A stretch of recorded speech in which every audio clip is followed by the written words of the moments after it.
Hello everyone, welcome back. So आज हम PYQ division series अपनी स्टार्ट करते हैं और इस PYQ डिवीजन सीरीज में हम सबसे पहले मॉडल फिजिक्स कवर करने वाले हैं। मॉडल फिजिक्स में हमारे 3 चैप्टर डुअल नेचर, एटम और न्यूक्लियर में एक साथ कवर करेंगे और ये सीरीज आपके लिए इतनी हेल्पफुल है। अगर आप इसे कंप्लीट कर लोगे तो 8 से 10 नंबर आपके कहीं नहीं गए एग्जाम में, श्योर यहाँ से आने जाने वाले। ठीक है, क्लियर? तो क्विकली हम इसे करेंगे और ये जो क्वेश्चन है लेफ्ट हैंड साइड पे, ये आपको मैं क्या बोलते हैं डिस्क्रिप्शन बॉक्स में भी प्रोवाइड करवा दूंगा, या चैनल के लिंक पे वहां पर चले जाइए ना, उसे चैनल को ज्वाइन कर लीजिएगा, वहां से भी मिल जाएगी आपको वीडियो। ठीक है, तो लेट्स स्टार्ट क्विकली। तो सेक्शन ए में हम सिर्फ करने वाले हैं अभी क्वेश्चंस और एमसीक्यू, जो पार्ट ए की क्वेश्चन आते हैं। ठीक है, 16 मार्क्स के एमसीक्यू आपके पेपर में आने वाले हैं और इन 3 चैप्टर से लगभग 4 से 5 एमसीक्यू हर पेपर में आपको देखने को मिलेंगे। ठीक है, इस बार के पेपर में प्रोबेबिलिटी की 4 से 5 एमसीक्यू आपको इन 3 चैप्टरों से देखने को मिलेंगे। तो पहला एमसीक्यू क्या कह रहा है, inside a nucleus the nuclear force between proton and proton, proton and neutron are fpt, fpl और fnl रिस्पेक्टिवली। तो इन चारों में से कौन सा ऑप्शन सही है? देखो, इसके लिए आपको ये पता होना चाहिए कि जो न्यूक्लियर फोर्स होती है वो भेदभाव नहीं करती। तो सब पे कैसे लगती है? एक बराबर, चाहे प्रोटॉन प्रोटॉन का पेयर हो, चाहे न्यूट्रॉन प्रोटॉन का पेयर हो, चाहे न्यूट्रॉन न्यूट्रॉन का पेयर हो। Nuclear force are charge independent and are always attractive and same for all. तो ऑप्शन कौन सा होने वाला है? Option D. रीजन आपको मैंने बता ही दिया। ठीक है, नेक्स्ट क्वेश्चन है, the wavelength of a photon is equal to the wavelength associated with an electron. Both will have the same value of. तो wavelength of photon, photon की wavelength होती है according to D Broglie, lambda is equal to h upon p। ठीक है, अब अगर दोनों की wavelength सेम है, फोटोन की भी और इलेक्ट्रॉन की भी, इसका मतलब दोनों का लीनियर मोमेंटम क्या होना चाहिए? सेम। तो option D is correct. Next question number 3 क्या बोल रहा है, the momentum in kg metre per second of a photon of frequency. तो फ्रीक्वेंसी दे रखी है और क्या पूछ रहा है? मोमेंटम। मोमेंटम होता है E equal to PC. Photon के लिए एनर्जी और मोमेंटम में क्या रिलेशन है? E इक्वल टू पीसी, जहां पर P आपका मोमेंटम, C है स्पीड ऑफ लाइट। तो आपसे फ्रीक्वेंसी की वैल्यू पूछ रहा है, जबकि आपको इसमें क्या लिखा है? मोमेंटम की वैल्यू। ठीक है, तो E होता है h nu which is equal to PC. तो P कितना आ जाएगा, सॉरी न्यू कितना आ जाएगा? PC by H. ठीक है, तो मोमेंटम की वैल्यू रखिए, पर मोमेंटम पूछ रहा है फ्रीक्वेंसी वैल्यू, तो मोमेंटम हो जाएगा एच न्यू बाय सी। तो एच हो गया 6.6 into 10 to the power minus 34। Frequency given है आपको, कितनी गिवन है? 6 इंटू 10 टू द पावर 14 और सी होता है 3 into 10 to the power 8। Quickly powers को सॉल्व करते हैं सबसे पहले।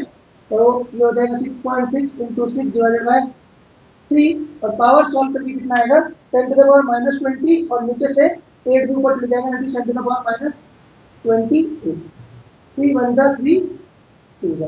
ठीक है, 6.6 इंटू 2 तो हो जाएगा 12, carry off 1 13, it is 13.2 into 10 to the power minus 28। अब इसे 10 से मल्टीप्लाई कर देते हैं और 10 से ही डिवाइड कर देते हैं, तो कितना आ जाएगा? 1.32 into 10 to the power minus 27, which is option number B.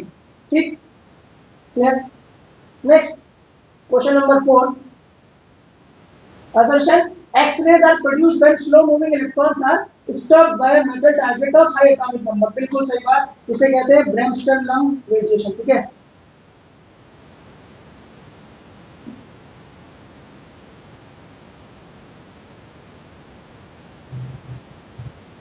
फिर कह रहा है X-ray consist of low energy photon. से बिल्कुल गलत बात है, एक्सरे लो एनर्जी फोटॉन नहीं बल्कि हाई एनर्जी फोटॉन होते हैं।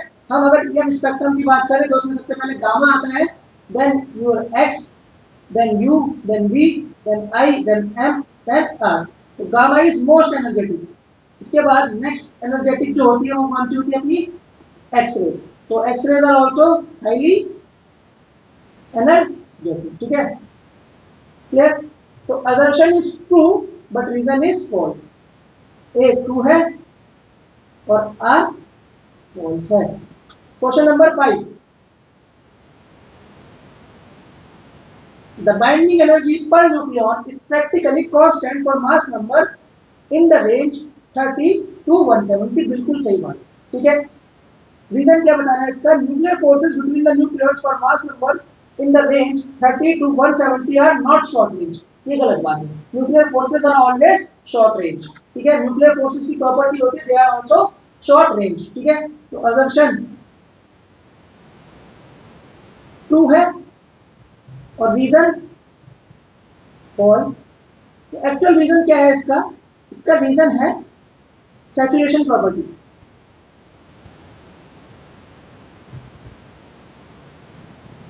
ठीक है, सैचुरेशन प्रॉपर्टी क्या है, देखो ये जो न्यूक्लियॉन्स होते हैं ये शॉर्ट रेंज होते हैं, मतलब न्यूक्लियर फोर्स की शॉर्ट रेंज होती है। तो जितने भी नियरेस्ट नेबर हैं न्यूक्लियॉन्स के, ये उन्हीं पे फोर्स एक्सर्ट करता है। जो बाउंड्री वाला है यहाँ से कहीं दूर, इस पे ये न्यूक्लियर फोर्स एक्सर्ट नहीं कर पाता है। इसी प्रॉपर्टी को कहा जाता है शॉर्ट सैचुरेशन प्रॉपर्टी। इसी वजह से बाइंडिंग एनर्जी पर न्यूक्लियॉन बढ़ती नहीं है, बल्कि क्या रहती है, रादर इस रेंज में कांस्टेंट रहती है। ठीक है, question number 6, isotones are nuclides. ठीक है, आइसोटोप्स क्या होते हैं, same atomic number different atomic mass. ठीक है, आइसोबार्स क्या होते हैं, different atomic number but same atomic mass. Isotones क्या होते हैं, इनका होता है different atomic number but same number of neutrons. ठीक है, तो same number of neutrons but different atomic number, तो option C. Example 5b11 6c12। देखो एटॉमिक नंबर एक का 5, एक का 6, बट अगर मैं नंबर ऑफ न्यूट्रॉन्स की बात करूं तो इसके पास भी 6 और इसके पास भी 6, तो कौन सा ऑप्शन होना चाहिए, same neutron number but different atomic number. चलिए आगे बढ़ते हैं, क्वेश्चन नंबर 7 की बात करें तो the frequency of a photon of energy 1.326 electron volt is. तो फ्रीक्वेंसी पूछ रहा है, हमें पता है ई कितना होता है, एच न्यू। तो न्यू कितना हो जाएगा, ई बाय एच। ठीक है, अब इसे सॉल्व करने का आसान तरीका क्या है, सी से ऊपर और नीचे दोनों साइड मल्टीप्लाई कर देते हैं।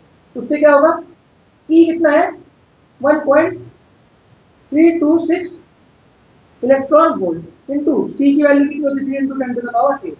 अब एच सी की आपको डायरेक्ट वैल्यू याद रखनी है, that is 1240 nanometre of electron volt. अब इससे इलेक्ट्रॉन वोल्ट से इलेक्ट्रॉन वोल्ट कैंसिल हो जाएगा और अपने पास क्या आ जाएगा 1.326 × 3 डिवाइडेड बाय 1240 और इंटू 10⁸ यहाँ से आएगा और 10⁻⁹ ऊपर जाके +9 हो जाएगा। तो that is 1.326 into 3 divided by 1240 into 10⁻⁷t। अब इसे आपको सॉल्व करना है, तो मैं कैलकुलेटर की मदद लेता हूँ ताकि जल्दी से हो जाए। एग्जाम में आपको कैलकुलेटर प्रोवाइड नहीं होगा अगर आप सीबीएसई से हैं तो। ठीक, divided by 1240 that comes out to be 0.003। ठीक है, 0.002 into 10⁻⁷t। ठीक, तो इसे क्या करते हैं 10⁻³ से मल्टीप्लाई कर दीजिए और 10⁻³ से डिवाइड कर दीजिए, तो कितना होगा 2। ठीक है, तो 3.2 into 10⁻⁴। ठीक है, option B. Moving on, question number 8, क्या कह रहा है, the minimum energy required to free the electrons from the ground state of the hydrogen atom is. तो ग्राउंड स्टेट में से हाइड्रोजन एटम के इलेक्ट्रॉन को अगर आपको फ्री कराना है तो मिनिमम कितनी एनर्जी चाहिए, पहले ग्राउंड स्टेट की एनर्जी लिखो। हाइड्रोजन एटम की एनर्जी कितनी होती है -13.6 electron volt upon n square. अगर ग्राउंड स्टेट की बात करें तो एन की वैल्यू कितनी हो गई 1, तो E1 कितना आ जाएगा -13.6 इलेक्ट्रॉन वोल्ट। तो इतनी नेगेटिव एनर्जी है, मतलब नेगेटिव पोटेंशियल से वो बंधा हुआ है और न्यूक्लियस के अराउंड चक्कर लगाना है। अब अगर आपको इसे आजाद करवाना है तो मिनिमम कितनी एनर्जी देनी पड़ेगी ताकि इसकी टोटल एनर्जी कितनी हो जाए 0। Once the particle has total energy equal to 0 the motion becomes unbounded. जब तक उसकी टोटल एनर्जी कैसी रहेगी, नेगेटिव। मोशन कैसा होगा, बाउंडेड। बाउंडेड मतलब बंधा हुआ। बंधा हुआ मोशन इलिप्टिकल भी हो सकता है, बंधा हुआ मोशन सर्कुलर भी हो सकता है। अब अगर आपको इसकी टोटल एनर्जी को 0 करना है तो मिनिमम कितनी देनी पड़ेगी, प्लस 13.6 दैट इज 13.6। तो कौन सा ऑप्शन होगा, मिनिमम के लिए कौन सा ऑप्शन होगा, option C that is plus 13.6 electron volt. Are you getting me? चले आगे, चलो क्वेश्चन नंबर 9, क्या कह रहा है, assertion the minimum negative potential applied to the anode in a photoelectric experiment at which photocurrent becomes 0 is called cut-off voltage। बिल्कुल stopping potential की definition दी है। stopping potential वो potential है जिस पर kinetic energy कितनी हो जाती है 0, that is electron is not able to reach the anode plate। ठीक है, तो assumption is true। नेक्स्ट बात करते हैं रीजन की। The threshold frequency for the matter is the minimum frequency of the incident radiation below which emission of electrons does not take place. ये बात भी बिल्कुल सही है। रीजन भी क्या है? ठीक, टू। अब देखते हैं क्या रीजन असर्शन को एक्सप्लेन करता है या नहीं। ठीक, तो असर्शन का मेन रीजन क्या होना चाहिए? The minimum negative potential applied to the anode.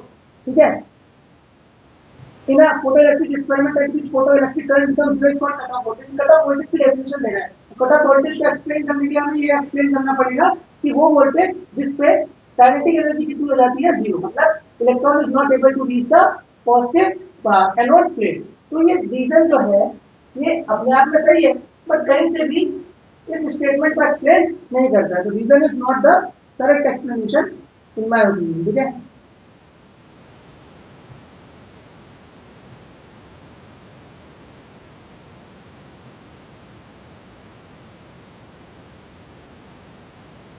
Next question, question number 10 क्या कह रहा है?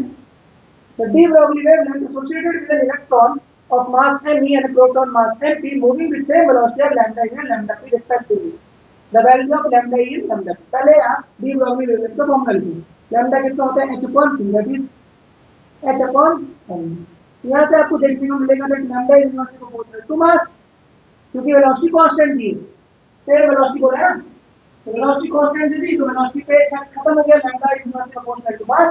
तो अगर मैं रेशियो लेना चाहूं lambda e upon lambda p, तो मास को इनके इनवर्सली प्रोपोर्शनल कर दो, तो ऊपर क्या चला जाएगा? एमपी, नीचे का चला जाएगा एमई। कौन सा ऑप्शन है? Option B. ठीक है,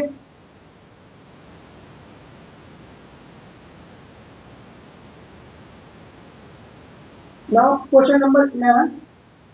Which one out of the following transition of electron in Bohr's model of hydrogen atom will emit a photon with greatest frequency?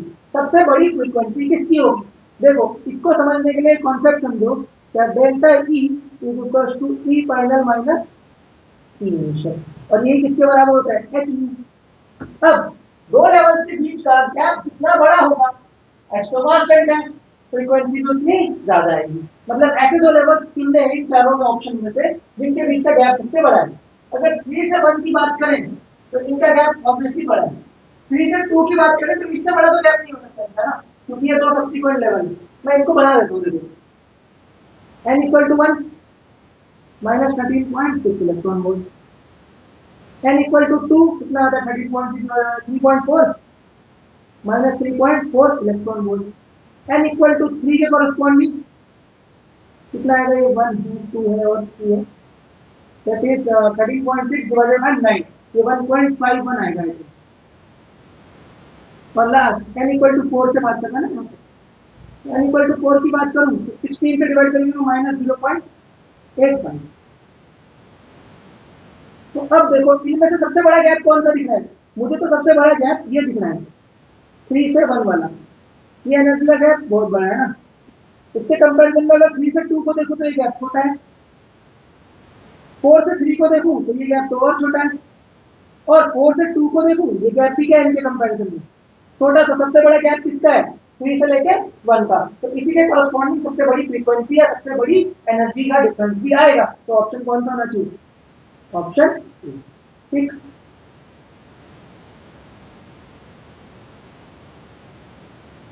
Question number 12 क्या कह रहे हैं? A photon behaves as a particle। बिल्कुल सही बात है। A photon possesses both energy and momentum।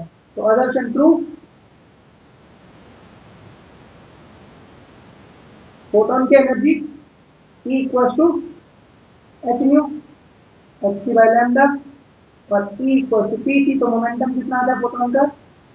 E by c. तो photon के पास मोमेंटम भी है और एनर्जी भी है। यही एनर्जी NH म्यू के बराबर होती है, ठीक है, m पार्टिकल। तो ये प्रूव करता है पार्टिकल नेचर, और मोमेंटम होने के कारण हमें पता है लैम्डा होता है h अपॉन p। तो दिस प्रूव्स वेव नेचर। तो इसका आंसर होगा that both assertion and reason are correct and reason is the correct explanation for assertion. ठीक है, रीजन भी क्या होगा अपना? True and correct explanation.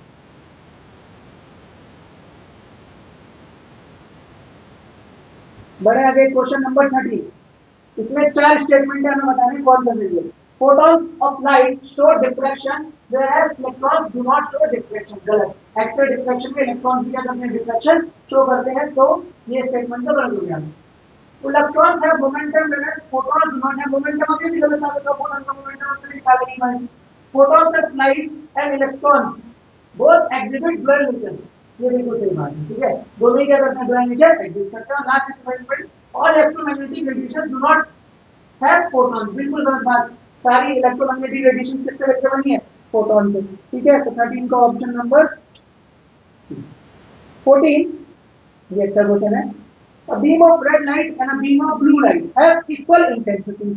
सबसे पहले इंटेंसिटी का फॉर्मूला लिखो, एनर्जी पर यूनिट टाइम पर unit area is called as intensity.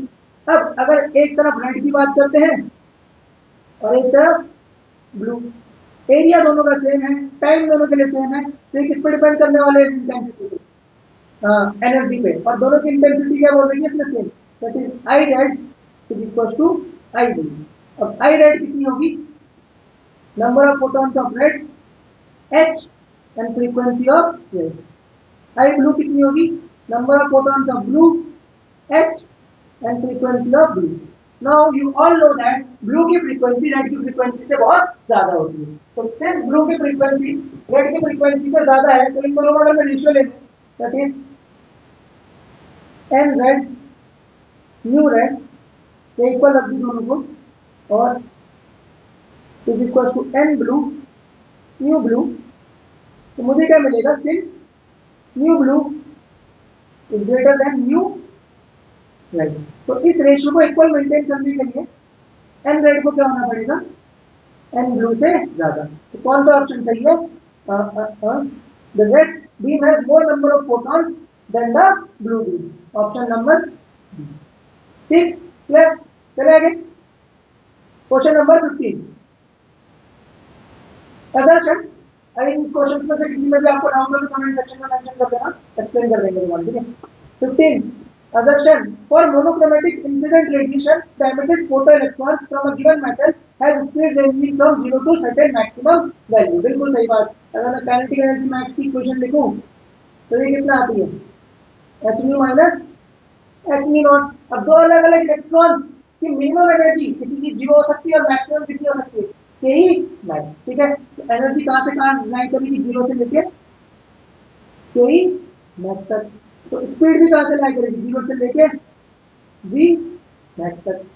Reason क्या कहना है इसका, तो each metal has definite work function, her metal का अपना अपना क्या होता है, वर्क फंक्शन, जो कि आयनाइजेशन एनर्जी की तरह उस पर डिपेंड करता है, ठीक है, क्लियर। तो रीजन भी क्या है, ट्रू, और असर्शन भी क्या है, ट्रू, बट रीजन एक्सप्लेन नहीं करता है असर्शन को, ठीक है। असर्शन इसलिए ट्रू है क्योंकि अलग अलग इलेक्ट्रॉन अलग अलग नंबर ऑफ कोलिजन्स करके मेटल के सरफेस से बाहर आता है, ठीक है, डिफरेंट रास्ते से।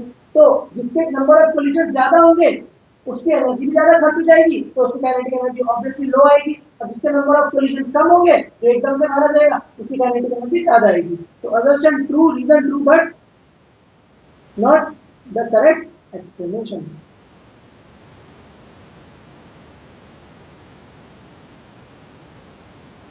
Question number 16.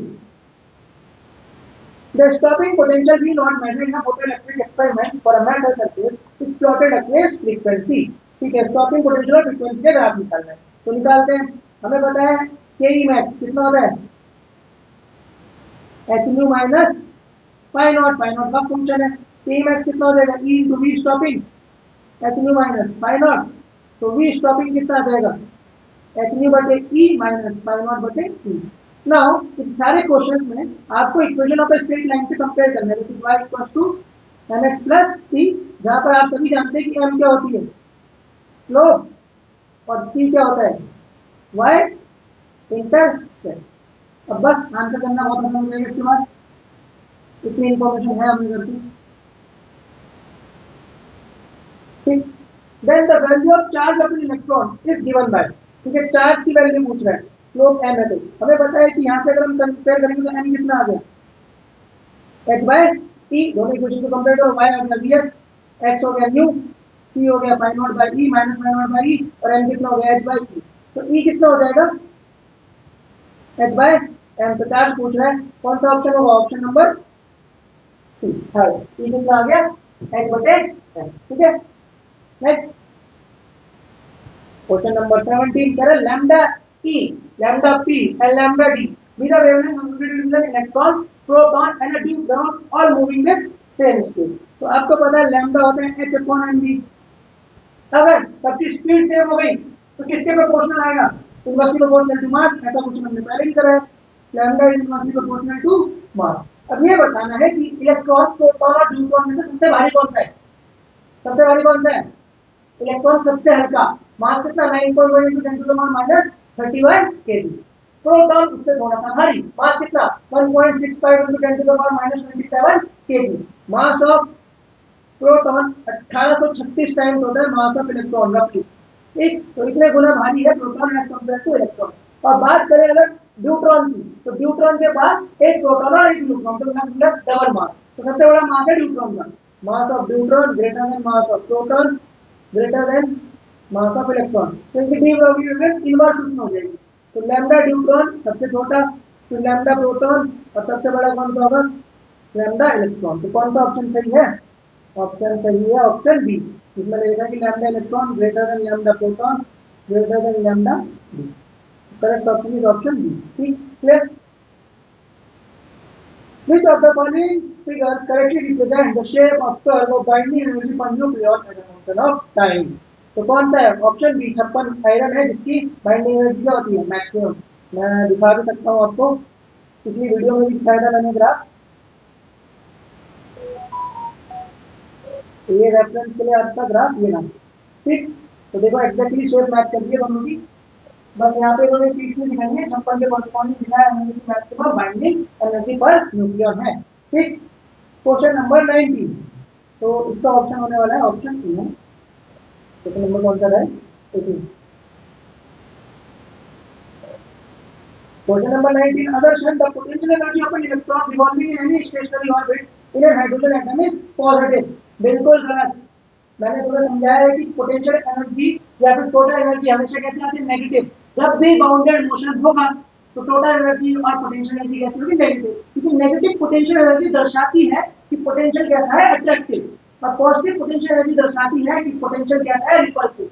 तो कोई अगर किसी के चक्कर लगा रहा है, डेफिनेटली उन दोनों के बीच क्या होगी? अट्रैक्शन, तभी तो चक्कर लगा रहे हैं। रिपल्शन को कोई किसी के चक्कर लगाता है क्या? ठीक। तो इसका मतलब ऑप्शन कौन सा होगा? इसका ये असर्शन क्या होगा?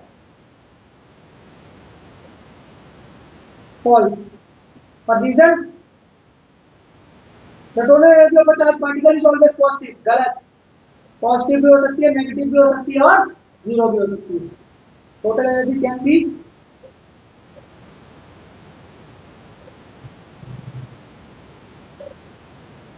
पॉजिटिव, नेगेटिव और जीरो। बढ़ते हैं आगे। Question number 20, atomic spectral lines of hydrogen atom, atomic spectral line emission lines of hydrogen atom are incident on zinc surface। the light which can emit photoelectron from the surface are numbered। देखो मैं ये तो नहीं जानता कि कौन से होंगे, इसका आंसर मुझे पता है, पर क्या बोलते हैं, इसको याद करना ही पड़ेगा क्योंकि इसका कोई फिजिकल तरीका नहीं है। देखो ये समझा सकते हैं कि बाल्मर सीरीज जो है,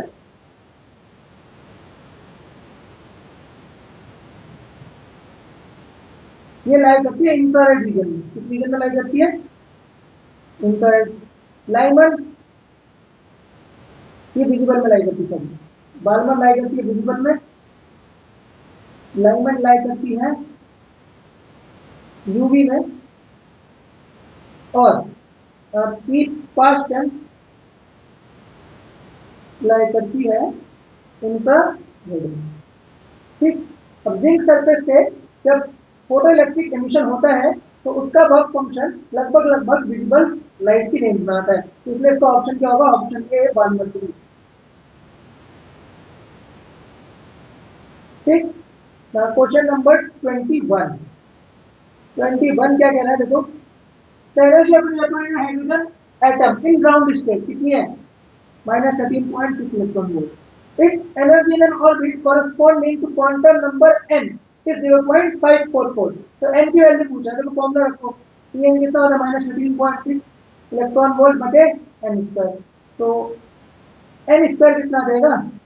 -13.6 डिवाइडेड बाय इलेक्ट्रॉन एनर्जी कितनी देगी 0.544। तो इसे जब तुम सॉल्व करोगे तो n की वैल्यू आ जाएगी, n स्क्वायर की वैल्यू आ जाएगी 25 और n रफली आ जाएगा 5। तो ऑप्शन नंबर डी। ठीक, 500 डिवाइड करके दिखा देते हैं।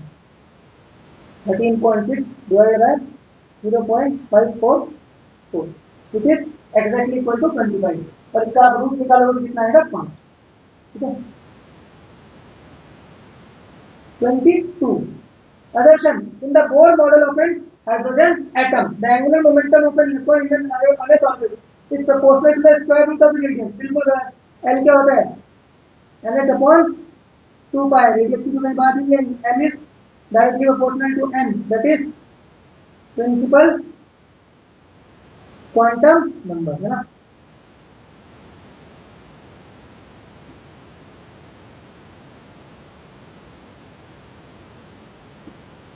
ठीक, reason according to Bohr model electron can jump to its nearest orbits only। गलत, इलेक्ट्रॉन किसी भी ऑर्बिट में जंप कर सकता है। रिक्वायरमेंट क्या है कि उसे उन दोनों ऑर्बिट्स के एनर्जी के डिफरेंस के बीच का क्या मिले, फोटोन मिले, एनर्जी मिले। ठीक है, तो reason is false. Electron can jump to any orbit.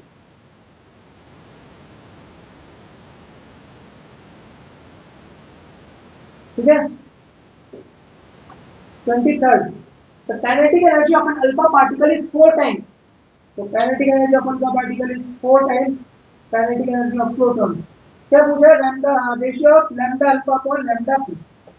पहले मैं लैम्डा और kinetic energy के बीच में रिलेशन करता हूं। Lambda is equal to h upon under the root 2m k। ठीक है, तो अगर मेरे को lambda alpha upon lambda P चाहिए, h तो कैंसिल हो जाएगा, 2 भी कैंसिल हो जाएगा और नीचे क्या आ जाएगा under the root m alpha kinetic energy alpha और ऊपर क्या जाएगा under the root M P kinetic energy P. अब lambda alpha by lambda P ये हो जाएगा under the root M P mass of proton M P ले लेते हैं, काइनेटिक एनर्जी ऑफ प्रोटॉन को के पी ले लेते हैं। बात करते हैं mass of alpha. Mass of alpha कितना होता है 4 टाइम्स मास ऑफ प्रोटॉन और काइनेटिक एनर्जी ऑफ अल्फा कितनी रहती है 4 times kinetic energy of proton. तो ये सब कैंसिल हुआ। ठीक, तो ये आ गया 1/16 का under root that is lambda alpha by lambda P. ये कितना आएगा 1/4 दैट इज ऑप्शन नंबर 5। ठीक है, फिर आगे बढ़े। 24 in Rutherford's alpha scattering experiment the presence of only few alpha particles at scattering angle pi led him to the discovery of nucleus। चलो देखते हैं। The size of nucleus is approximately 10 to power -5 times the size of an atom and therefore only few alpha particles are rebounded। ठीक है, तो दर्शन सही लग रहा है ना। दर्शन क्या है टू। ठीक, इससे क्या पता चलता है कि only few alpha particles scattered bye angle pi. Nucleus बहुत छोटी सी जगह में, ठीक है, और उसमें कैसा चार्ज है पॉजिटिव चार्ज। रीजन की बात करें तो nucleus approximately 10 to the power -5 times the size of an atom. बिल्कुल सही बात, इसीलिए कुछ ही अल्फा पार्टिकल्स क्या हुए रिबाउंड हुए। ठीक है, ये भी सही है। तो और करेक्ट एक्सप्लेनेशन भी है ना।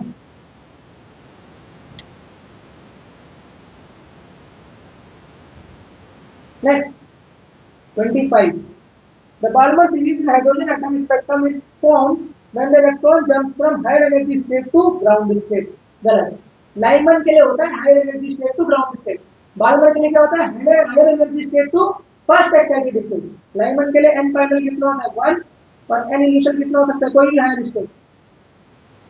बाल्मर के लिए एन फाइनल कितना होता है 2 और एन इनिशियल क्या होती है कोई भी higher state that is 3 4 up to infinity.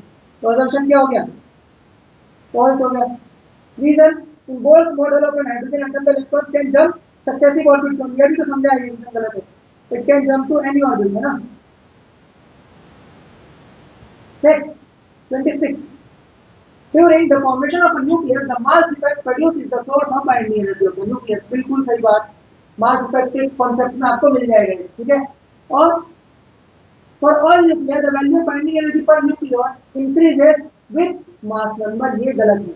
अगर ऐसा होता तो यूरेनियम की बाइंडिंग एनर्जी पर न्यूक्लियन तो सबसे बड़ी होती, क्योंकि उसका मास नंबर क्या है, बहुत ज्यादा है। बट एक्चुअली में किसकी आती है, आयरन की। तो इसमें n/z रेशियो, ठीक है, और पेयरिंग एनर्जी, सिमेट्रिक टर्म्स, इन सब का कंट्रीब्यूशन होता है बाइंडिंग एनर्जी पर न्यूक्लियन को डिसाइड करने में, not only the mass number. तो रीजन क्या है, फॉल्स। ठीक है, तो असर्शन है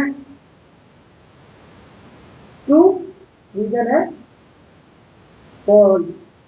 27, the relation of stopping potential with frequency of the incident radiation for metals A, B, C, D are shown in the figure.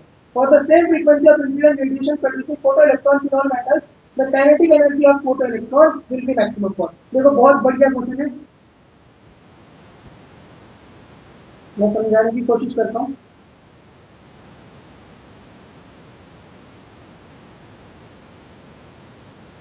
इन सबको पहले बनाना, क्योंकि स्लोप से नहीं है।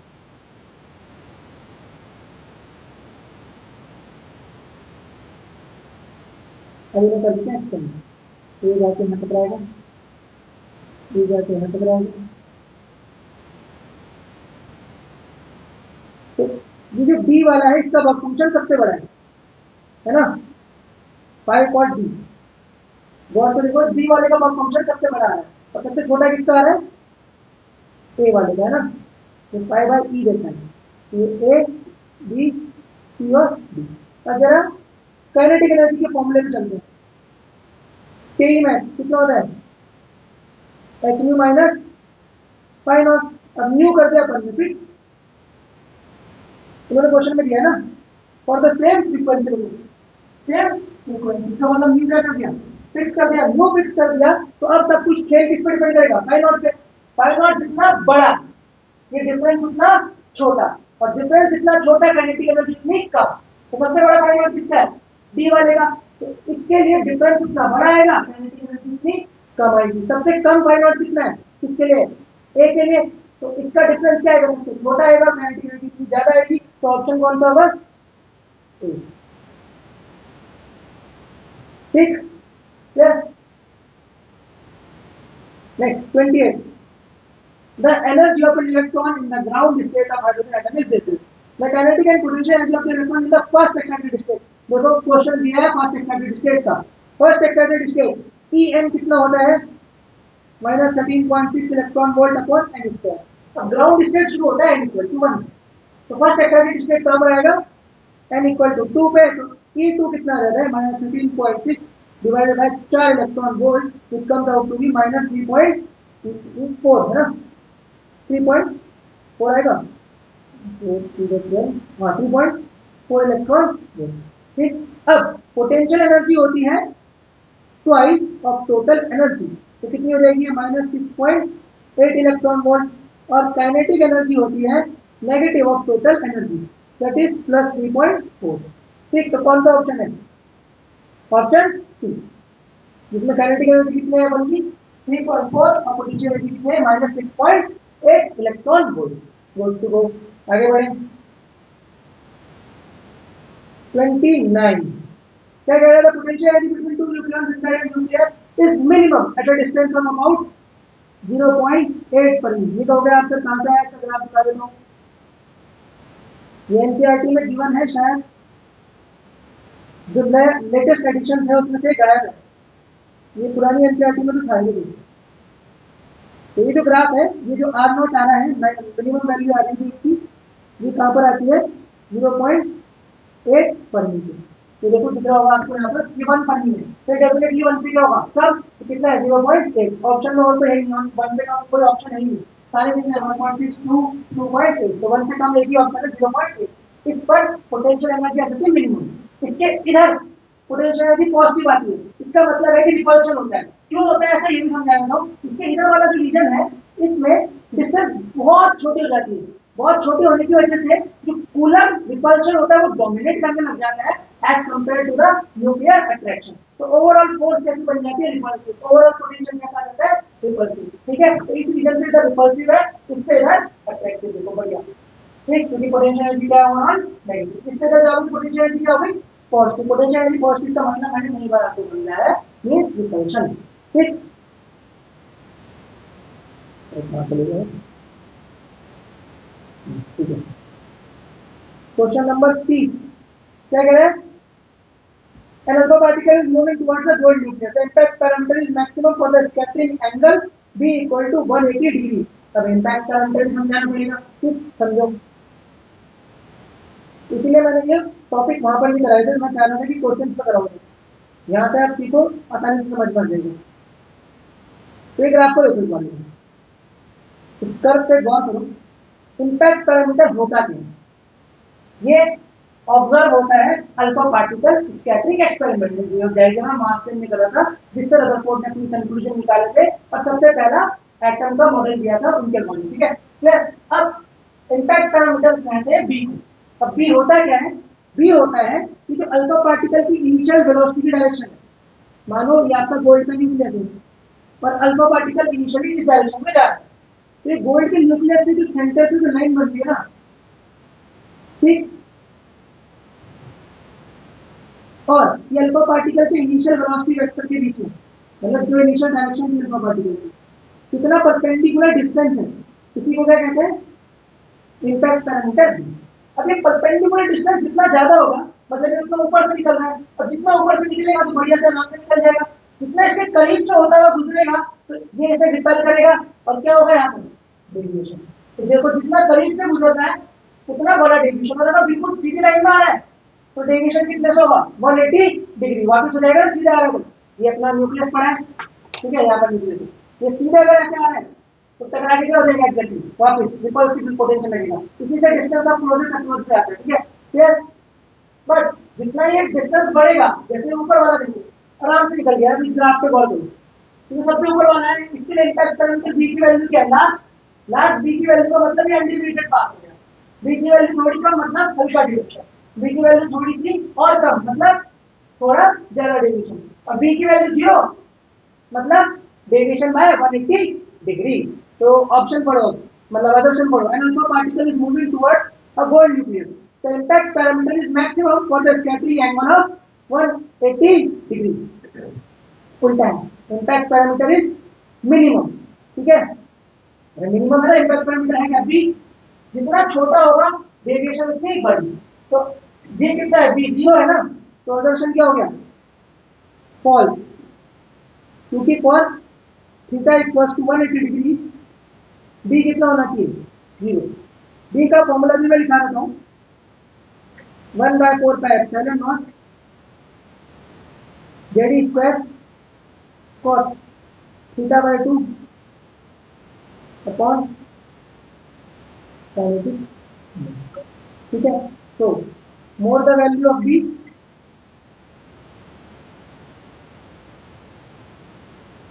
Less is theta and smaller the value of b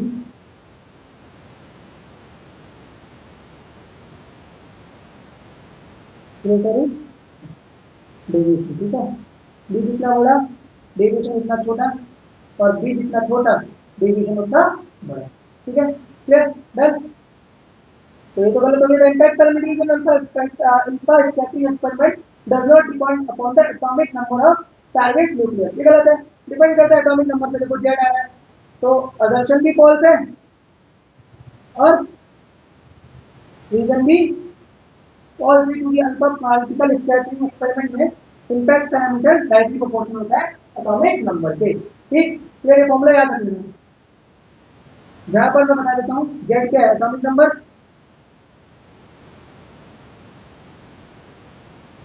theta क्या है? Scattering angle, के is one kinetic energy of alpha particle.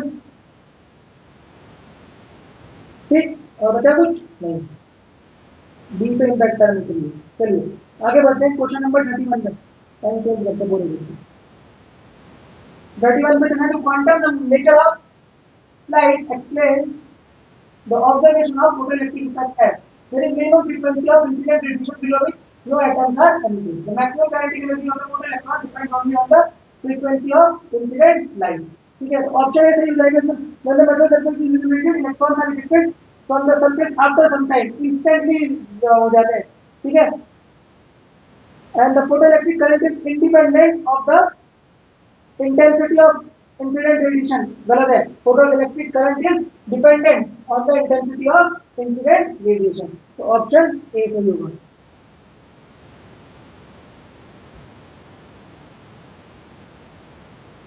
Question number 32.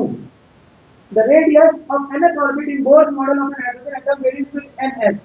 That is, Rn is directly proportional to n square. इसका formula होता है Rn equals to a naught n square by z, जहाँ पर a not होता है first orbit का radius, that is 0.53 angstrom. ये derive कर सकते हो आप, मैंने थ्योरी में पढ़ाया है आपको, ठीक है, वहाँ पे लिख दिया।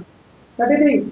In the Balmer series of hydrogen atoms, as the wavelength of spectral line decreases, they appear. इसको ऑप्शन सी है, closer together and stronger in intensity. पास पास हो जाती है, उनकी इंटेंसिटी क्या हो जाती है, बढ़ जाती है, ठीक है, ऑप्शन सी। 34.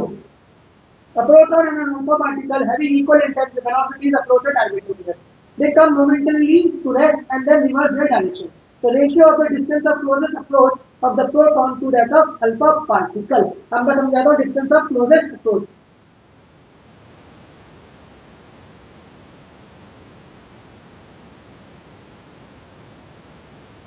तो एग्जांपल लेता हूँ अल्फा पार्टिकल का, ये अपना अल्फा पार्टिकल है, इसको मैंने काइनेटिक एनर्जी इक्वल टू के से लिखा, ठीक, और ये अपना न्यूक्लियस है, एटॉमिक नंबर Z6। अब जैसे जैसे इसके पास जाएगा, पहले जब ये बहुत दूर से आ रहा होगा तो इन दोनों के बीच में डिस्टेंस कितना होगा, इन्फिनिटी, तो पोटेंशियल एनर्जी कितनी होगी उस समय की, 0। अब जैसे जैसे इसके करीब जाएगा तो इनके बीच का डिस्टेंस घटता रहेगा और पोटेंशियल एनर्जी बढ़ती रहेगी।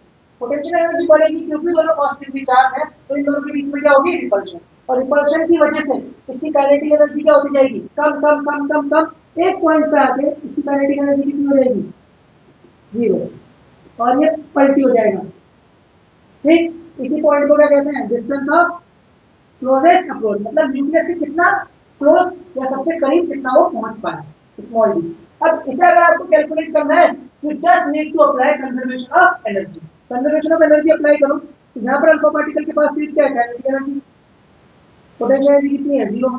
यहाँ पर काइनेटिक एनर्जी होगी 0 और पोटेंशियल एनर्जी कितनी होती है, के नहीं लिखता, बनना है चलो लिखता हूँ, तो कंफ्यूज हो गए। Q1 कितना है अल्फा पार्टिकल के लिए, 2e, चार्ज कितना होगा अल्फा पार्टिकल पे, 2e, और जो भी एटम पे लगेगा उसका Ze अपॉन, ठीक है। तो यहाँ से मुझे मिल गया that B is equal to 2Ze² by 4 pi epsilon naught of kinetic energy, ठीक, ये अल्फा पार्टिकल के लिए। तो ये कह रहा है प्रोटॉन एंड अल्फा पार्टिकल है इक्वल वेलोसिटी, इक्वल वेलोसिटी मतलब काइनेटिक एनर्जी इक्वल होगी क्या, नहीं, अरे दोनों का मास अलग अलग है ना। तो देखो मैं रखता हूँ D for alpha particle, D for alpha particle ये आ गया 2Ze² by 4 pi epsilon naught half m of alpha particle which is 4 times mass of proton into v²। अब भी दोनों के लिए क्या करते हैं, सिमिलरली d ऑफ प्रोटॉन की अगर बात करें तो ये आएगा 2 नहीं आएगा, यहाँ आएगा Ze² upon 4 pi epsilon naught half mass of proton mp और v², ठीक है। The ratio of distance of closest approach of proton to alpha particle पूछा है, चलो पहले इन्हें डिवाइड कर लेते हैं। तो Ze² से Ze² क्या हो जाएंगे, कैंसिल, 4 पाई एप्सिलॉन नॉट से 4 pi epsilon not cancel, half NP से हाफ एनपी कैंसिल, v² से v² कैंसिल, ऊपर क्या बच गया 2 और नीचे क्या आ गया 4, तो d alpha by D P कितना आ गया 1/2, तो D P by D alpha ये कितना आ गया 2। गुड क्वेश्चन, कौन सा ऑप्शन, ठीक है। फिर इसमें ध्यान रखना अल्फा पार्टिकल के मास का भी, अल्फा पार्टिकल के चार्ज का भी, दोनों का रेशियो है, प्रोटॉन के मास का भी और प्रोटॉन के चार्ज का भी, ठीक है। क्वेश्चन नंबर 35, ये इजी क्वेश्चन है, क्या कह रहा है question number 35, the figure shows the variation of stopping potential V naught with frequency nu of the incident radiation for three materials M1, M2 and M3 with curve function phi1, phi2 and phi3। Then पूछा इन तीनों में से सबसे ज्यादा बड़ा work function किसका होगा? देखो ये तो पहले जाके मिल जाएगी, ये थोड़ा दूर मिलेगी, और सबसे ज्यादा कौन सी दूर मिलेगी? ये वाली। तो इसका वर्क फंक्शन क्या होगा? सबसे बड़ा। अगर किसी को डाउट है तो मैं एक पहले वाला क्वेश्चन दिखा देता हूँ, वहां पे हमने ऑलरेडी ये ग्राफ ड्रॉ बनाया। ये देखो, सबसे ज्यादा वर्क फंक्शन किसका होगा? लास्ट वाले का। तो इन तीनों में सबसे बड़ा वर्क फंक्शन किसका होगा? m3, दैट इज phi 3 सबसे बड़ा, phi 2 उससे छोटा, और phi 1 सबसे छोटा। Option number C. तो 35 का कितना आंसर आना चाहिए? सी। ठीक, clear. 36, an electron makes a transition from n equal to 2 to n equal to 1 level in the Bohr's model of a hydrogen atom. Its time period of revolution is, सबसे पहले time period of revolution का formula निकालते हैं। ठीक है, time period, time कैसा आता है? Time is distance upon speed. ठीक है, डिस्टेंस कितना कवर करा इसमें? 2 पाई r, और इसकी स्पीड कितनी थी? vn। ठीक है, nth ऑर्बिट की बात कर रहे हैं, तो 2 पाई तो कांस्टेंट ही है। rn कितना होता है? a naught n square by z।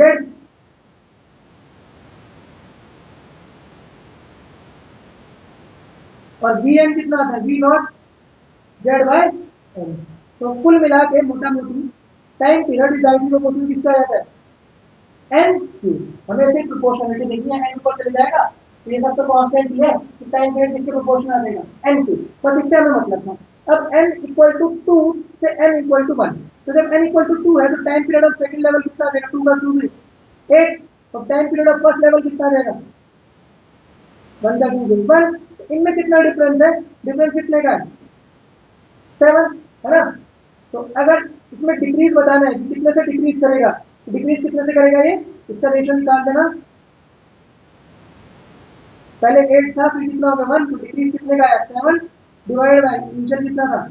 8 into 100। इसे जब निकालोगे तो कितना आएगा? 87.5%। मैं कैलकुलेट करके दिखा देता हूँ। 7 डिवाइडेड बाय 8, 875, अरे इंटू 100 कितना आ गया? 87.5%। ठीक, तो डिक्रीज होगा, दिख ही रहा है तुम्हें, पहले 8 गुना था, फिर 1 गुना हो गया ना, तो डिक्रीज तो हो ही रहा है, तो दो ऑप्शन तो वैसे हट जाएंगे।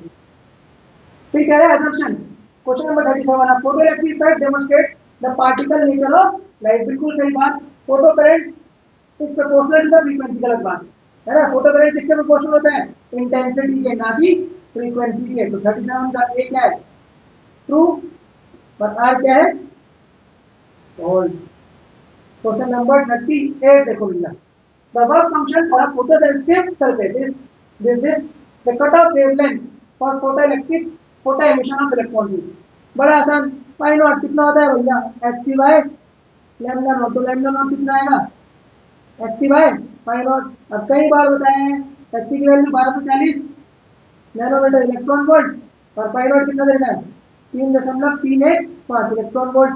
तो लैम्डा नॉट फिर करता हूँ मैं जल्दी से, अपने मित्र की सहायता लेता हूँ, कैलकुलेटर की 1240 डिवाइडेड बाय 3.315, 375 के आसपास। कोई है ऐसा option? Yes, option C, 375 nanometre.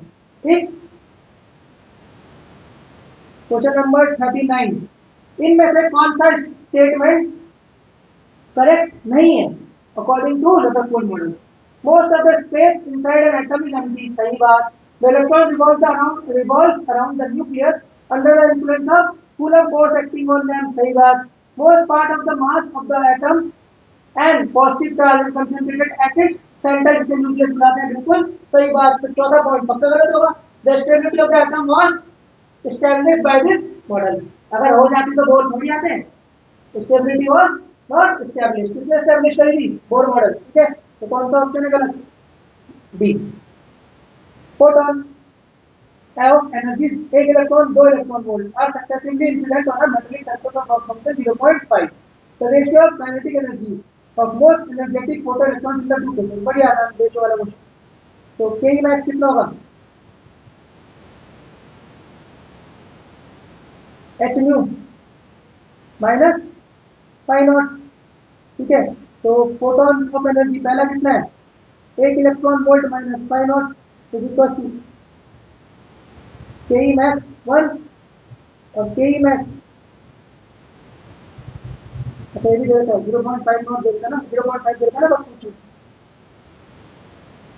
तो ये कितना देगा 0.5 इलेक्ट्रॉन वोल्ट और के मैक्स कितना देगा 2 electron volt minus 0.5 that is 1.5 अब बड़ा मुश्किल हो गया ना टास्क रेशियो निकालो इनका फटाफट कितना आएगा 1:3 ऑप्शन सी के मैक्स 1 अपॉन के मैक्स 2 कितना आ गया 1/3 आ गया ना आसान क्वेश्चन काफी आसान ये थोड़ा सा बढ़िया क्वेश्चन है एनर्जी लेवल्स ए बी और सी बना देते हैं भैया ए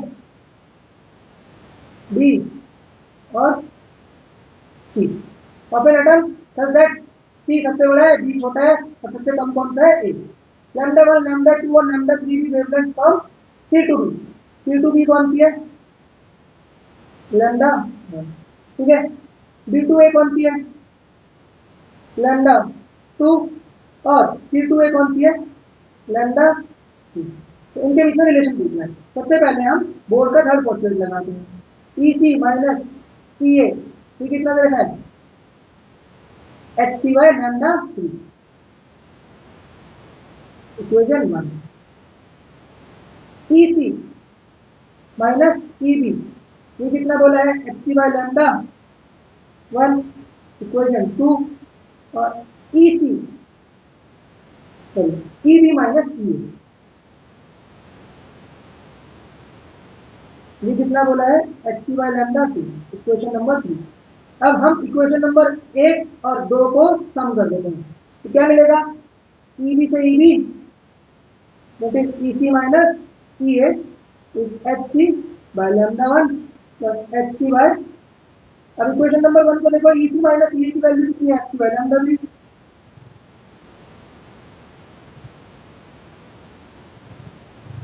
बलिदान हो गया एच सी का ठीक तो कौन सा ऑप्शन नजर आया तुम्हें ऑप्शन नंबर बी बढ़िया चले आगे 41 हो चुका है 42 अब इससे भी बोल चुके हैं ठीक है another particle approaches a point to place in reaction Meissen experiment with kinetic energy K. It momentarily stops at a distance d from the nucleus and reverses its direction. Then d is proportional to क्या लगा होगा distance of closest approach. तो kinetic energy कितनी कर दो K plus potential energy 0 फिर kinetic energy कितनी कर दो 0 potential energy 1 by 4 pi epsilon naught ZE into alpha particle बोलना 2e अपॉन डी तो डी और के में रिलेशन पूछ रहा है तो डी ऊपर चले जाएगा तो ये कितना हो जाएगा 2 स्क्वायर 4 पाई एप्सिलॉन नॉट और के तो D is inversely proportional to K कौन सा ऑप्शन है ऑप्शन सी ठीक next photoelectric current increases with an increase in intensity of incident radiation बिल्कुल सही बात for a given frequency of incident radiation and the accelerating potential बिल्कुल सही बात photoelectric current is directly proportional to intensity now next increase in the intensity of incident radiation results in an increase in the number of photoelectrons emitted per second and hence an increase in the photo current बिल्कुल सही बात assertion and reason both are true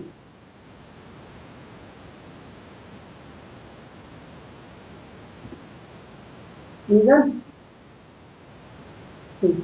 44 बताओ 44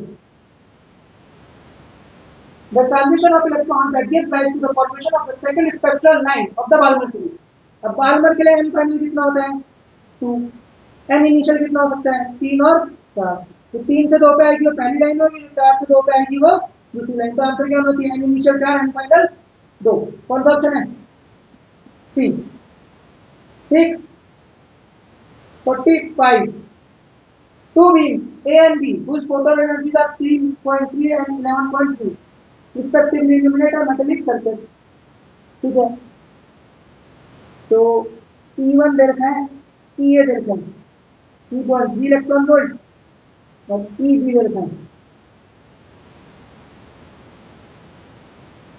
work function दे रखा है 2.2 वही पूछा था ratio of maximum speed of the electron emitted due to beam A तो Ke max कितना होता है ई इंसिडेंट माइनस 5 नॉट तो ई इंसिडेंट कितना है ए की केस 3.3 और पाई नॉट कितना है 2.2, तो ये कितना देगा 1 इलेक्ट्रॉन वोल्ट। तो के मैक्स ए के लिए कितना आने वाला है 1 इलेक्ट्रॉन वोल्ट, और के मैक्स बी के लिए कितना आने वाला है ये आएगा तुम्हारा 11.3 में से 2.3 माइनस करना है, तो ये 9 आएगा। ठीक है, तो ए और बी का रेशियो पूछ रहा है, के मैक्स होता है हाफ एम बी स्क्वायर, तो B square of A upon B square of B कितना आ गया 1/9, तो B A upon B B दोनों साइड स्क्वायर रूट ले लो, कितना आ गया 1/, ठीक है। Kinetic energy half M B square होती है ना, मास दोनों के लिए आने वाला है, सेम हाफ दोनों के सामने आने वाला है, सिर्फ किस पर डिपेंड करेगा। Question number 46 46 in photoelectric effect the kinetic energy of the emitted photoelectrons increases with increase in the intensity, नहीं kinetic energy इस पर डिपेंड करती है इंसिडेंट फ्रीक्वेंसी। ठीक है, photoelectric current depends on the wavelength of the incident light, photoelectric current depends on intensity not the wavelength। तो assumption भी क्या है false, condition भी क्या है false। 47 in the photoelectric effect electrons are emitted from a given metal surface when the incident radiation has a certain minimum value of frequency।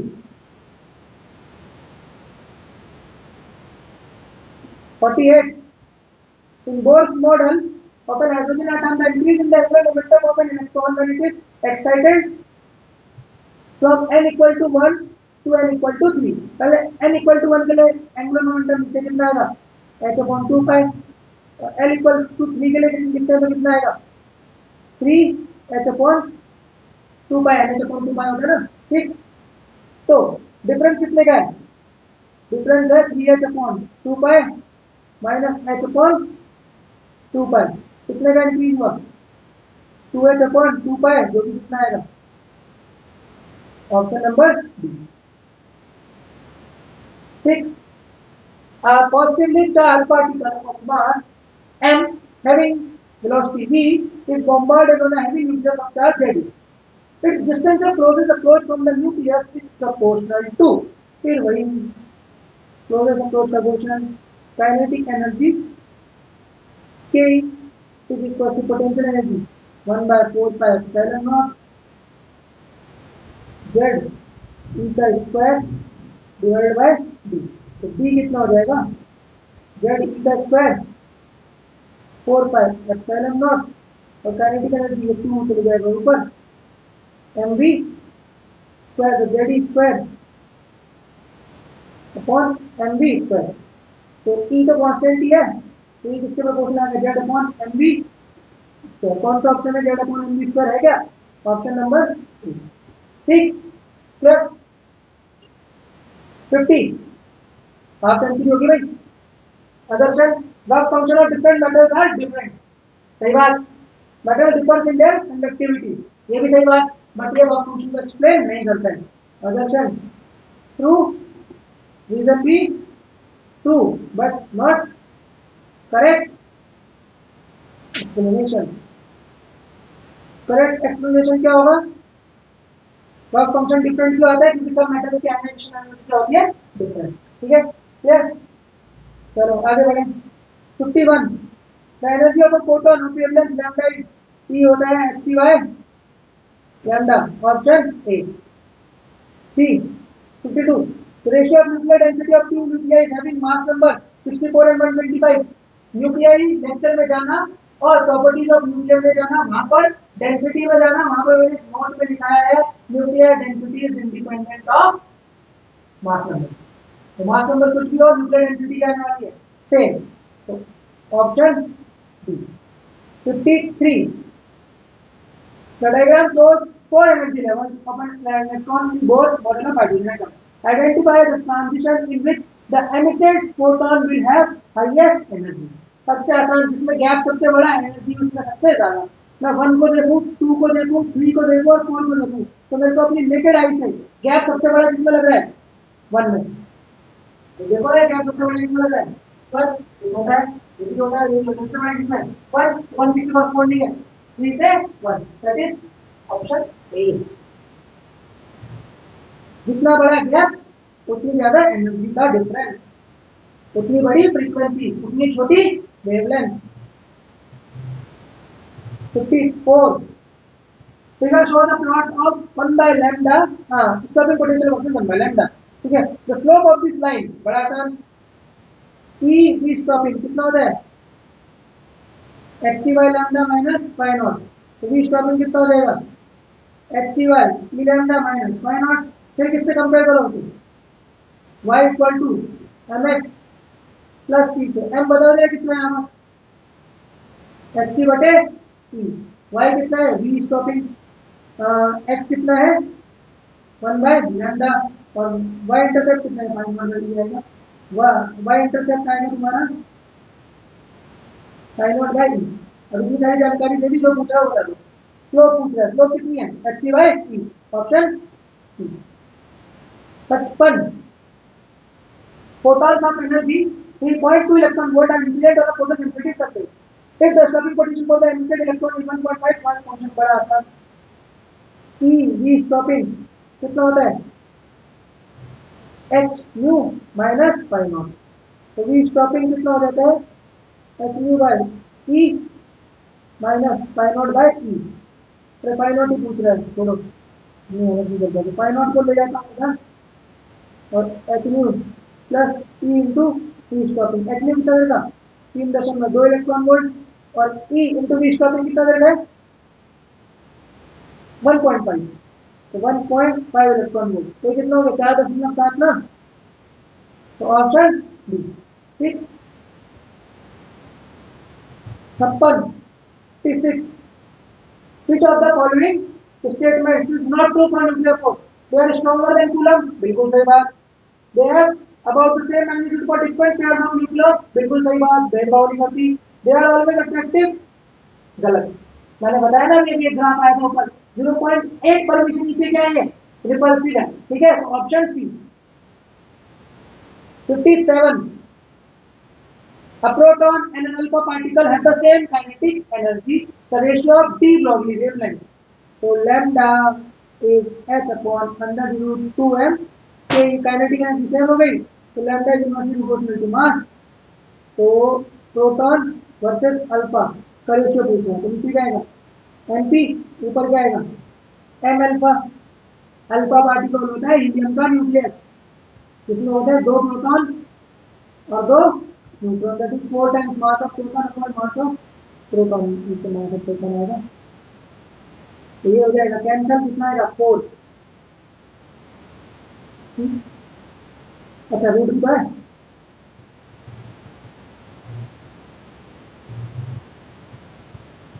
तो 4 का root आएगा 2, ऑप्शन बी। फिर कह रहा है 58 the potential energy of an electron in the second excited state of hydrogen atom, second excited state बोले तो n equal to 3, En कितना आएगा -13.6 divided by 9, that is -1.5, 1 electron volt, इसका दुगना कर दोगे potential energy is twice of total energy, 18.02 आएगा ना, है ना 3.02 -3, ठीक हो गया। 59 the difference in mass of 7x nucleus and total mass of its constituent neutrons is 21, मतलब मास डिफरेंस देगा डेल्टा m, ठीक है, mass effect the binding energy per nucleon for this nucleus, अब बाइंडिंग एनर्जी मास इफेक्ट के बराबर ही होती है लगभग लगभग इनटू c स्क्वायर, तो बाइंडिंग एनर्जी कितनी आ गई 21 पूछ रहा है, binding energy per nucleon total nucleon कितने हैं इसमें 7, तो 21 डिवाइडेड बाय 7 दैट इज 3, ठीक है, option A. 60 light of frequency this much is incident on a metal of work function 2.14, the maximum kinetic energy of the emitted electron is Ke max h 6.6 into 10 to the power minus 24 into 6.4 into 10 to the power 14 minus work function कितना देता है 2.14 electron volt.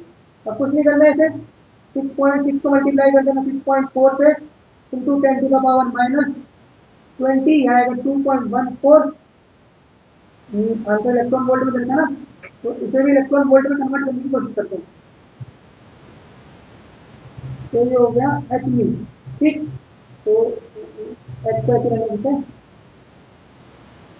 H mu minus पाई naught, C से multiply कर देंगे, C से divide कर देगा, H C by C into mu minus pi naught. इससे फायदा क्या होगा, इसे लिख सकता हूँ 1240 नैनोमीटर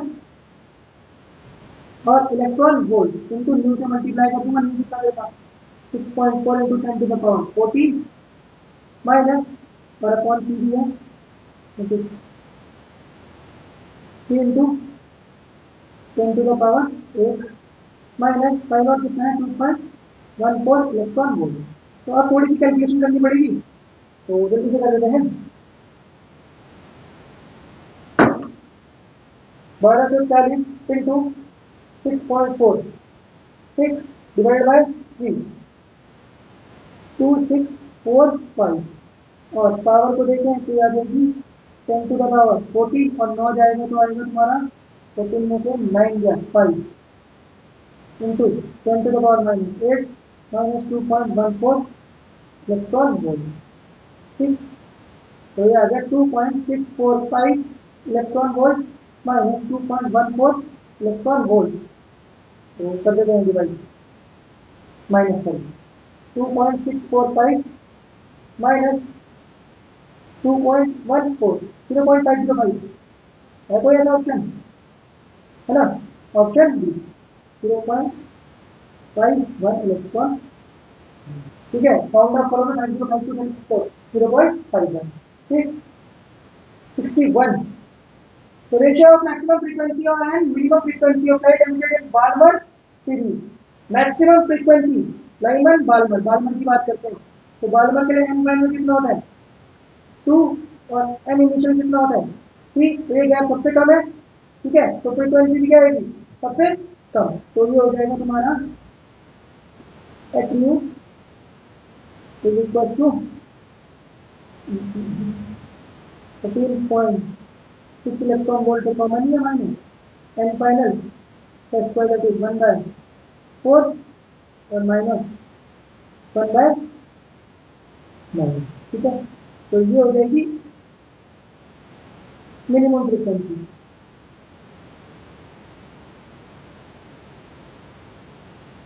मैक्सिमम के लिए क्या होगा -13.64 इलेक्ट्रॉन वोल्ट 1/, इनिशियल तो कितना होगा 4 ही होगा और फाइनल कितना हो जाएगा इन्फिनिटी से जो आएगी ना, और सबसे बड़ा गैप होगा ना, तो फ्रीक्वेंसी क्या होगी मैक्सिमम। तो ये एच न्यू मैक्स कितना आ गया -13.6 electron volt divided by 4 divided by H new minimum, ये कितना है -13.6 electron volt divided by square लेते हैं 9 माइनस 4 दैट इज 5/36, तो ये कैंसिल होगा तो कैंसिल आउट कर दो, एच कैंसिल तो new max bye new minimum कितना आ गया 36 ऊपर चले जाएगा, नीचे आ गया 4 इंटू 5, 4 वन का 4 9 गया कितना है 9/5, ऑप्शन। मैंने बताया कि मैक्सिमम फ्रीक्वेंसी सबसे बड़े गैप की कॉरस्पॉन्डिंग है कि, और मिनिमम फ्रीक्वेंसी सबसे छोटे, सक्सेसिव ऑर्बिट्स के बीच का गैप होगा सबसे छोटा होगा, और जो इंफिनिटी से सबसे इनिशियल वाले का उसका गैप क्या होगा सबसे बड़ा, ठीक। 62 जल्दी जल्दी करते हैं 10 क्वेश्चन बताऊंगा, ठीक। तो the nucleus 7 3x is more stable then nucleus 4 3y। देखो पहले प्रोटॉन्स की बात करो, 7x और 3 कितने प्रोटॉन 3 प्रोटॉन 4 न्यूट्रॉन, और 4y3 एक प्रोटॉन सॉरी 3 प्रोटॉन और एक न्यूट्रॉन। अब अगर इसका n/z रेशियो निकालोगे तो इसका आएगा 1/3 और इसका आएगा 4/3, it will come out to be 1.33, it will come out to be 0.33। तो मैंने बताया आपको n/z रेशियो 1 से 1.33 के रेंज में है तो वो न्यूक्लियस में होते हैं स्टेबल होते हैं, ठीक है। तो assumption तो सही है, तो is true. Reason 7x3 contains more number of protons, मेरे प्रोटॉन को दोनों में से रीजन है, और रीजन होना क्या चाहिए n/z ratio is 1.33 for 7x और 3 and 0.234 इसके लिए 4.63. Which one of the following metals is not exhibit accumulation of electron from its metal surface when irradiated by visible light? ये फिर रखने वाला क्वेश्चन है. इसका ऑप्शन सीजियम है या कैडमियम है? सीजियम है सर. 63 का एक बार प्लीज इसे क्रॉस चेक कर लेना, मुझे याद नहीं है. ठीक है. 64. A hydrogen atom makes a transition from n equal to 5 to n equal to 1 orbit. The wavelength of photon emitted is lambda. The wavelength of photon emitted when it makes a transition from n equal to 5 to n equal to 2. ठीक है. पहले 5 से 1 पे लाते हैं. तो 1 by lambda कितना हो जाता है? r 1/1 minus 1 by 25. तो 1 by lambda कितना हो जाएगा? r 25 minus 1 24 by 25. That is called as equation number 1. ठीक है. इसको लैम्डा बोलेंगे. अब अगले वाले को लैम्डा प्राइम बोलते हैं. तो कितना हो जाएगा? r 1/4 minus 1/25. तो 1 by लैम्डा प्राइम हो जाएगा आपके पास r 25 minus 4 that is 21 और 25 into 4. ठीक है. तो इन दोनों को आपस में डिवाइड कर दीजिए. इक्वेशन 1 और इक्वेशन 2. 1 divided by 2 तो मिल जाएगा लैम्डा प्राइम अपॉन लैम्डा. ठीक है. और यहाँ क्या मिल जाएगा? लैम्डा प्राइम के मतलब प्रोटीन का है 1 by lambda prime. 1 by lambda divided by 1 by lambda prime करें ना. 1 by लैम्डा कितना था? 1 by लैम्डा था r into 24 by 25 और 1 by लैम्डा प्राइम कितना था? r into 21 upon 25 into 4. 25 से 25 कैंसिल. ठीक है.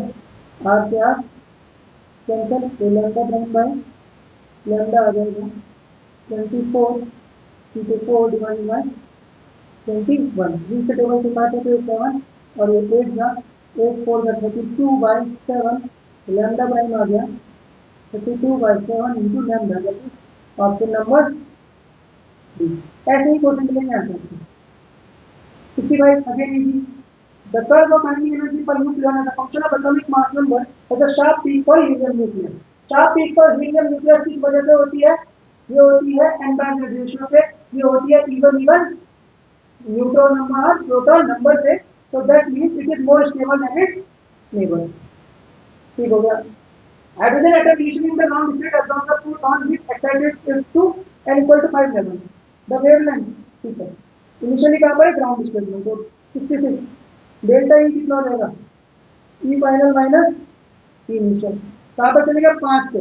5 के corresponding E5 is minus 13.6 divided by 5 का square that is 25. That come out to be 0.544. अब ये भी निकाला था हमने. ठीक है. माइनस माइनस करेंगे तो प्लस हो जाएगा. E1 हो गया 13.6 इलेक्ट्रॉन वोल्ट. अब इसे माइनस करते हैं और Hc बाय लैम्डा कर देंगे. तो इधर माइनस कर देंगे. 13.6 माइनस 0.544.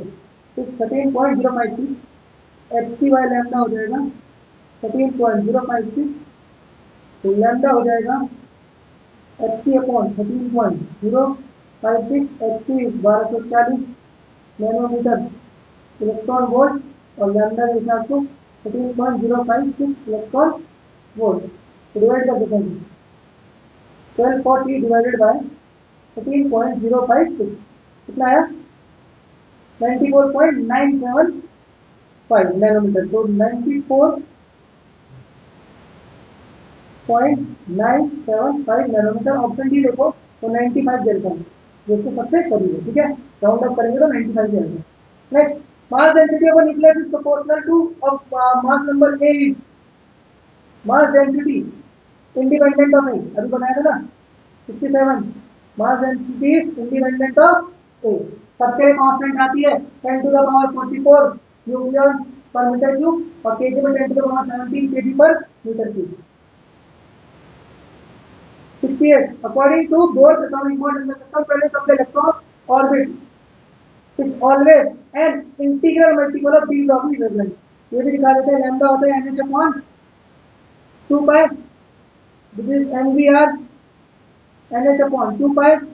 2 पाई को अपन लिख देते हैं r nh upon mv. What is mv? p This is NH upon P is equal to 2 pi r. What is H upon P?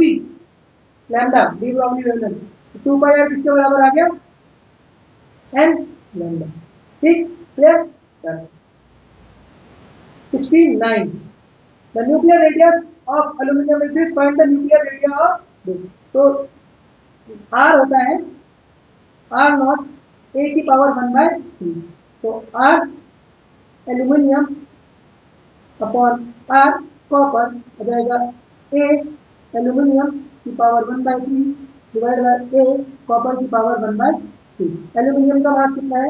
Mass number कितना? 27. 27 power 1/3 3.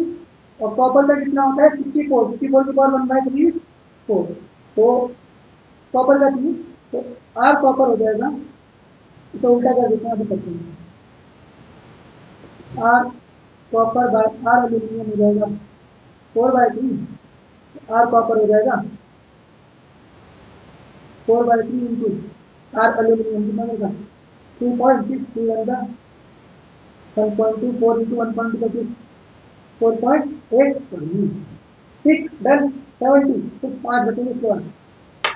If photons of frequency mu are incident on the surface of metals A and B of threshold frequencies mu/2 and mu/3, the ratio of the maximum kinetic energy.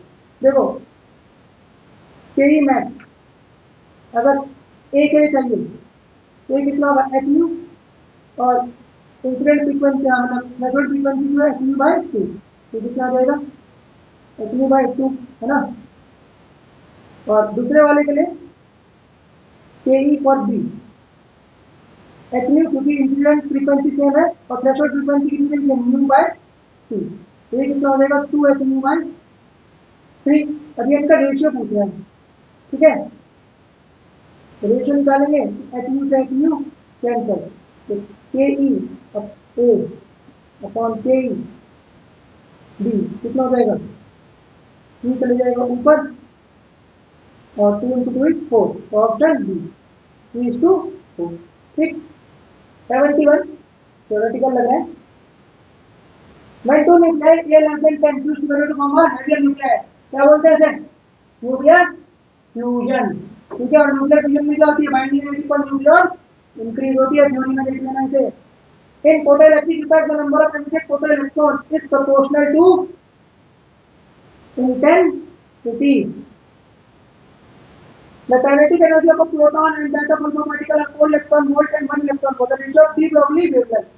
ठीक है. 73. Lambda p upon lambda alpha चाहिए. होता क्या है? h upon under root 2 mp और ke p. यहाँ कितना आएगा? h upon under root 2 m alpha K alpha. h के h कैंसिल, 2 से 2 कैंसिल. तो lambda p upon lambda alpha. इन्होंने क्या देखा? काइनेटिक एनर्जी का रेशियो पूछा है. जब डी ब्रोगली वेवलेंथ क्या है? नहीं, kinetic energy of proton are 4 electron volt. तो काइनेटिक एनर्जी 4 इलेक्ट्रॉन वोल्ट होती है. ये हो जाएगा 4 टाइम्स मास ऑफ प्रोटॉन और 4 इलेक्ट्रॉन वोल्ट. नहीं, उल्टा लिख सकते हैं. अल्फा पार्टिकल की 1 इलेक्ट्रॉन वोल्ट देती है और क्या बोलते हैं अपने प्रोटॉन की कितनी देती है? 4 इलेक्ट्रॉन वोल्ट. ये तो कैंसिल हो जाएगा. 1:1 आएगा. Lambda p by lambda alpha कितना देगा? 1:1. तो option 74. Paschen series of atomic spectrum of hydrogen gas lies in. Paschen lie करती है, लाइमन, बाल्मर और पास्टर ये लाई करती है इंफ्रारेड में. तो option 3. 75. In alpha scattering experiment, the shape of the trajectory of the scattered alpha particle depends on only on impact parameter. ठीक है, only on the source of alpha particle, both impact parameter and the source of alpha particle. C option, क्योंकि impact parameter पर भी depend करेगा, source of alpha particle decide करेगा उसकी kinetic energy. ठीक है, तो दैट्स इट. सेक्शन ए हमने कंप्लीट कर दिया. नेक्स्ट वीडियो में हम सेक्शन बी कंप्लीट करेंगे. Then we will move to section C. तो इसमें शायद नहीं है.